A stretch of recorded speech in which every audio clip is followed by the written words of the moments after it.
Hi hello ನಮಸ್ಕಾರ ಎಲ್ರಿಗೂ welcome back to my YouTube channel.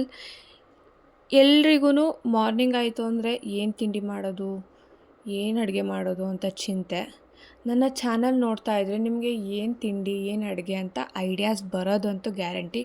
ಅದಕ್ಕೋಸ್ಕರ ನನ್ನ ಚಾನಲಲ್ಲಿರೋ ಎಲ್ಲ ಫುಡ್ ವೀಡಿಯೋಸ್ನ ಫುಡ್ ಬ್ಲಾಗ್ಸ್ನ ನೋಡಿ ಈ ಒಂದು ವಿಡಿಯೋದಲ್ಲಿ ಪೂರಿ ಮತ್ತು ಬಾಂಬೆ ಸಾಗು ಹೇಗೆ ಮಾಡೋದು ಅಂತ ತಿಳಿಸ್ಕೊಡ್ತೀನಿ.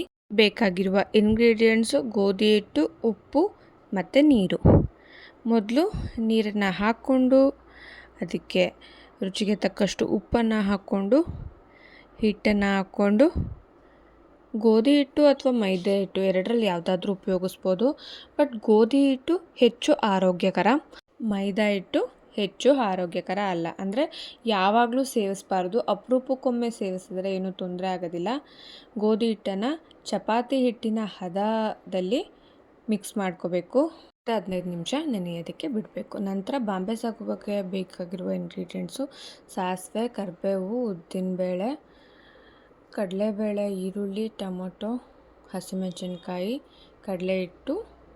ಇಷ್ಟು ಬೇಕಾಗಿರುವ ಇಂಗ್ರೀಡಿಯೆಂಟ್ಸು. ಮೊದಲಿಗೆ ಒಂದು ಬಾಣಲಿಗೆ 3ರಿಂದ 4 ಸ್ಪೂನು ಆಯಿಲನ್ನು ಹಾಕ್ಕೊಂಡು 2 ಸ್ಪೂನು ಸಾಸಿವೆ ಹಾಕ್ಕೊಂಡು 2 ಸ್ಪೂನು ಕಡಲೆಬೇಳೆ, 1ರಿಂದ 2 ಸ್ಪೂನು ಉದ್ದಿನಬೇಳೆ ಹಾಕ್ಕೊಂಡು ನಂತರ ಕರಿಬೇವನ್ನ ಹಾಕಿ ಫ್ರೈ ಮಾಡಬೇಕು. ತದನಂತರ ಹಸಿಮೆಣಸಿನ್ಕಾಯಿ ಫ್ರೈ ಮಾಡಬೇಕು. ಹಾಕ್ಕೊಂಡು ಎಣ್ಣೆಲಿ ಹಸಿಮೆಣಸಿನ್ಕಾಯಿ ಹಾಕ್ಕೊಂಡು ಫ್ರೈ ಮಾಡಿದ್ರೆ ಖಾರ ಕಡಿಮೆ ಆಗುತ್ತೆ. ಈರುಳ್ಳಿ ಜೊತೆ ಹಾಕಿದ್ರೆ ಖಾರ ಅಷ್ಟು ಕಡಿಮೆ ಆಗೋದಿಲ್ಲ. ಈರುಳ್ಳಿಯನ್ನು ಹಾಕ್ಕೊಂಡು ಈರುಳ್ಳಿ ಬ್ರೌನ್ ಕಲರ್ ಬರೋವರೆಗೂ, ಲೈಟ್ ಬ್ರೌನ್ ಕಲರ್ ಬಂದು ಈರುಳ್ಳಿ ಸ್ವಲ್ಪ ಮೆತ್ತಗಾಗಬೇಕು. ಚೆನ್ನಾಗಿ ಬೆಂದರೆ ಯಾವುದೇ ಡಿಶ್ಶು, ಯಾವುದೇ ಅಡುಗೆ ಸೂಪರ್ ಆಗಿರುತ್ತೆ ಟೇಸ್ಟು. ಒಗ್ಗರಣೆಯಲ್ಲಿ ನೀವು ಎಷ್ಟು ತರಕಾರಿನೇ ಆಗಿರ್ಬೋದು, ಈರುಳ್ಳಿ ಟೊಮೊಟೊ ಏನೇ ಆಗಿರ್ಬೋದು, ಚೆನ್ನಾಗಿ ಬೇಯಿಸಿದಷ್ಟು ಅಡುಗೆ ಟೇಸ್ಟಿಯಾಗಿರುತ್ತೆ. ಈರುಳ್ಳಿ ಸ್ವಲ್ಪ ಮಟ್ಟಿಗೆ ಲೈಟ್ ಬ್ರೌನ್ ಬಂದ ನಂತರ ಟೊಮೊಟೊವನ್ನು ಹಾಕ್ಕೊಂಡು ಚೆನ್ನಾಗಿ ಫ್ರೈ ಮಾಡಬೇಕು. ಮೀಡಿಯಮ್ ಫ್ಲೇಮಲ್ಲೇ ಇಟ್ಕೊಂಡು ಫ್ರೈ ಮಾಡಬೇಕು. ಈ ಒಂದು ಬಾಂಬೆ ಸಾಗು ಪೂರಿಗೆ ತುಂಬ ಚೆನ್ನಾಗಿರುತ್ತೆ. ತದನಂತರ ಅರಿಶಿನ ಒಂದು ಅರ್ಧ ಸ್ಪೂನಷ್ಟು ಹಾಕಿ ಮಿಕ್ಸ್ ಮಾಡ್ಕೋಬೇಕು.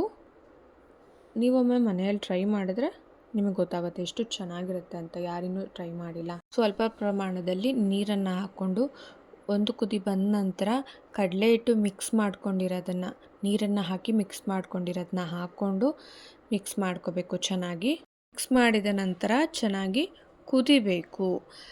ಎಷ್ಟು ಕುದಿಯುತ್ತೋ ಸಾಗು ಅಷ್ಟು ರುಚಿಯಾಗಿರುತ್ತೆ. ನೀರಿನ ಪ್ರಮಾಣವನ್ನು ನೋಡಿಕೊಂಡು ಇನ್ನೊಂದು ಸ್ವಲ್ಪ ನೀರು ಬೇಕಿದ್ದರೆ ಹಾಕ್ಕೋಬೇಕು. ನಿಮಗೆ ಎಷ್ಟು ತೆಳುಗೆ ಬೇಕು ಅಥವಾ ಗಟ್ಟಿಗೆ ಬೇಕು ಅಥವಾ ಮೀಡಿಯಮ್ ಆಗಿದ್ದರೆ ಸಾಕು ಅಂದರೆ ಸ್ವಲ್ಪ ಪ್ರಮಾಣದಲ್ಲಿ ನೀರು ಹಾಕೋಬೇಕು. ರುಚಿಗೆ ತಕ್ಕಷ್ಟು ಉಪ್ಪನ್ನು ಹಾಕಿ ಚೆನ್ನಾಗಿ ಎಲ್ಲ ಒಂದು ಇಂಗ್ರೀಡಿಯೆಂಟ್ಸ್ನ ಮಿಕ್ಸ್ ಮಾಡಿ ಚೆನ್ನಾಗಿ ಕುದಿಸ್ಬೇಕು. ನೋಡಿ, ಇನ್ನೇನು ಆಗೋ ಒಂದು ಹಂತದಲ್ಲಿ ಬರ್ತಾ ಇದೆ. ಕೊತ್ತಂಬರಿ ಸೊಪ್ಪನ್ನು ಹಾಕಬೇಕು. ನಾರ್ಮಲಿ ಎಲ್ಲ ಒಂದು ಡಿಶಸ್ಗೂ ರೆಸಿಪೀಸ್ಗೂ ಕೊತ್ತಂಬರಿ ಸೊಪ್ಪು ಹಾಕೇ ಹಾಕ್ತೀವಿ. ಯಾಕೆಂದರೆ ಒಂದು ಫಿನಿಶಿಂಗ್ ಟಚ್ ಥರ ಇರುತ್ತೆ, ಫೈನಲ್ ಟಚ್ ಥರ. ಕೊತ್ತಂಬರಿ ಸೊಪ್ಪು ಹಾಕಿಲ್ಲ ಅಂತಂದರೆ ನಾವು ಏನೋ ಮಿಸ್ ಮಾಡ್ಕೊಳ್ತಾ ಇದ್ದೀವಿ ಅಂತ ಅನಿಸುತ್ತೆ. ಆಲ್ಮೋಸ್ಟ್ ಬಾಂಬೆ ಸಾಗು ಆಗಿದೆ.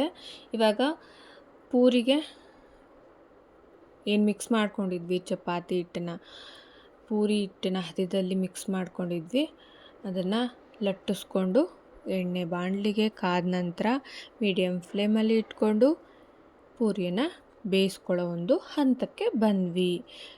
ಚಿಕ್ಕದಾಗಿ ಬೇಕಿದ್ರೆ ಚಿಕ್ಕದಾಗಿ ಹೊತ್ಕೋಬೋದು. ಕೆಲವರು ಅಗಲವಾಗಿ ದೊಡ್ಡದಾಗಿ ಪೂರಿ ತಿನ್ನೋದಕ್ಕೆ ಇಷ್ಟಪಡ್ತಾರೆ, ಆ ಥರನಾದರೂ ಲಟ್ಟಿಸ್ಕೋಬೋದು. ಬಟ್ ಇದು ಮೀಡಿಯಮ್ ಸೈಜು.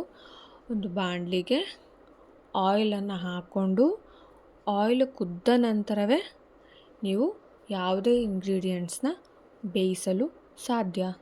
ಎಣ್ಣೆ ಕಾದಿಲ್ಲ ಅಂತ ಅಂದರೆ ನೀವು ಹಪ್ಪಳ ಹಾಕ್ಬೋದು, ಪೂರಿ ಹಾಕ್ಬೋದು ಅಥವಾ ಯಾವುದೇ ಬಜ್ಜಿ ಬೋಂಡ ಹಾಕ್ಬೋದು.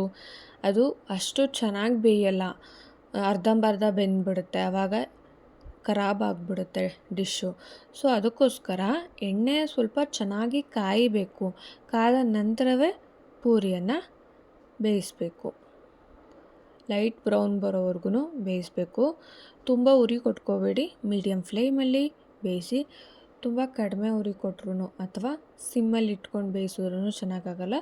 ಮೀಡಿಯಮ್ ಫ್ಲೇಮ್ ಇಟ್ಕೊಂಡು ಬೇಯಿಸಿದ್ರೆ ಪೂರಿ ಮೆತ್ತಗಾಗುತ್ತೆ, ಉಬ್ಬುತ್ತೆ. ಎಷ್ಟು ಚೆನ್ನಾಗಾಗುತ್ತೆ ಅಂತ ಅಂದರೆ ಪೂರಿ ಈ ಒಂದು ಹದವಾಗಿ ಮಿಕ್ಸ್ ಮಾಡಿಕೊಂಡ್ರೆ, ಚಪಾತಿ ಅದಕ್ಕಿಂತ ಸ್ವಲ್ಪ ಸ್ಮೂತಾಗಿರಬೇಕು ಹಿಟ್ಟು. ಆ ರೀತಿ ಮಿಕ್ಸ್ ಮಾಡಿಕೊಂಡ್ರೆ ಈ ಥರ ಪೂರಿ ಉಬ್ಬುತ್ತೆ. ಉಬ್ಬಿದಂಥ ಪೂರಿಯನ್ನು ಸಾಮಾನ್ಯವಾಗಿ ಮಕ್ಕಳು ಇಷ್ಟಪಡ್ತಾರೆ. ಮಕ್ಕಳು ಮಾತ್ರ ಅಲ್ಲ, ಎಲ್ರಿಗೂ ಇಷ್ಟ ಆಗುತ್ತೆ. ಎಲ್ಲರ ಮನೆಯಲ್ಲೂ ಪೂರಿ ಅಷ್ಟಾಗಿ ಮಾಡಲ್ಲ, ಬಿಕಾಸ್ ತುಂಬ ಆಯಿಲಿ ಆಗಿರುತ್ತೆ ಅಂತ. ಬಟ್ ನೀವು ಒಂದು 15 ಡೇಸ್ಗೊಂದ್ಸಾದ್ರೂ ಮಾಡ್ಕೊಂಡು ತಿಂದರೆ ವಿಭಿನ್ನವಾಗಿರುತ್ತೆ. ಸಾಗು ನೀವು ಬಾಂಬೆ ಸಾಗು ಮಾಡ್ಬೋದು, ಆಲೂ ಸಾಗು ಮಾಡ್ಬೋದು, ಚೆನ್ನ ಮಸಾಲ ಮಾಡ್ಬೋದು.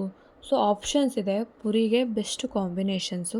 ಬಟ್ ಈ ಥರ ಟ್ರೈ ಮಾಡಿ, ಸಖತ್ತಾಗಿರುತ್ತೆ. ನೀವು ಸಹ ಇಷ್ಟಪಡ್ತೀರಾ. ಪೂರಿ ಇಷ್ಟಪಡದೇ ಇರೋರು ಇಷ್ಟಪಟ್ಟು ತಿನ್ನೋ ಥರ ಇರುತ್ತೆ. ನನಗಂತೂ ಪೂರಿ ಅಂದರೆ ತುಂಬ ಇಷ್ಟ. ನೀವು ಸಹ ಮನೆಯಲ್ಲಿ ಪೂರಿ ಮತ್ತು ಬಾಂಬೆ ಸಾಗುವನ್ನು ಟ್ರೈ ಮಾಡಿ. ಹೇಗಿತ್ತು ಅಂತ ಕಮೆಂಟ್ ಸೆಕ್ಷನಲ್ಲಿ ಕಮೆಂಟ್ ಮಾಡಿ. ಪೂರಿ ಬಾಂಬೆ ಸಾಗು ಜೊತೆಗೆ ಕಾಯಿ ಚಟ್ನಿನೂ ಇದೆ. ಕಾಯಿ ಚಟ್ನಿಲೂ ಚೆನ್ನಾಗಿರುತ್ತೆ ಪೂರಿ. ಆಲ್ಮೋಸ್ಟ್ ಆಗಿದೆ. ಸರ್ವ್ ಮಾಡುವಂತಹ ಸಮಯ. ಎಷ್ಟು ಸಖತ್ತಾಗಿರುತ್ತೆ ಗೊತ್ತಾ, ತಿಂತಾನೆ ಇರ್ತೀರ. ನನ್ನ ಚಾನಲನ್ನು ಸಬ್ಸ್ಕ್ರೈಬ್ ಮಾಡಿಲ್ಲದೆ ಇರೋರು ಸಬ್ಸ್ಕ್ರೈಬ್ ಮಾಡಿ, ಸಪೋರ್ಟ್ ಮಾಡಿ. Thank you all.